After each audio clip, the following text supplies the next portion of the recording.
Haiwezekani mwanamke kumtii Mungu kama ameshindwa kumtii mume wake.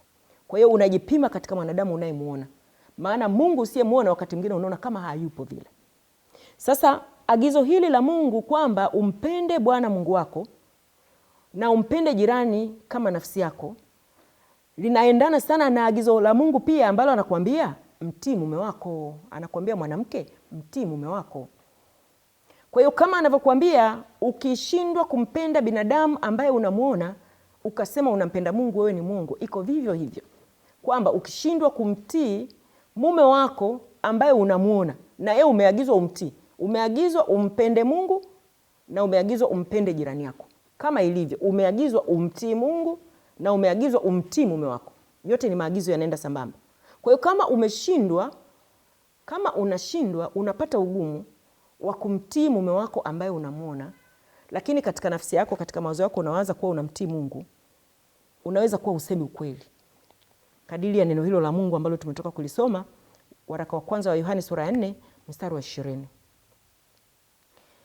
Na mtu wa Mungu, labda nikutie moyo mwanamke mwenzangu, kwa kuwa hiki ni kipindi maalum kwa ajili yetu wanawake, nikutie moyo kwamba mume wako, yako mambo ambayo kama mwanamke ungeyatamani lakini usingeweza kujitanguliza kuyafanya.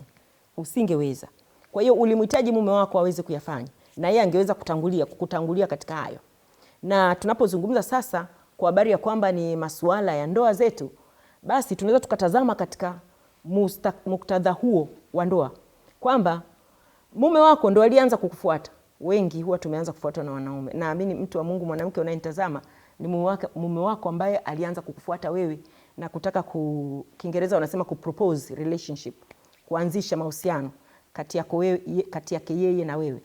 Na pia japo kuwa mwanamke unayenitazama, kama upo katika ndoa au bado hujaingia katika ndoa, utakubaliana na mimi kwamba japokuwa unakuwa ukifika umri fulani, umri wa kuolewa, mwanamke kwa kawaida unatamani umpate mume, unatamani huyu mume aweze kukulipia mahari, aje kwa wazazi wako, unatamani kwamba awe na maamuzi ya kufunga ndoa na wewe. Tena kama wewe ni Mkristo kama mimi, unatamani awe na maamuzi ya kufunga ndoa na wewe kanisani.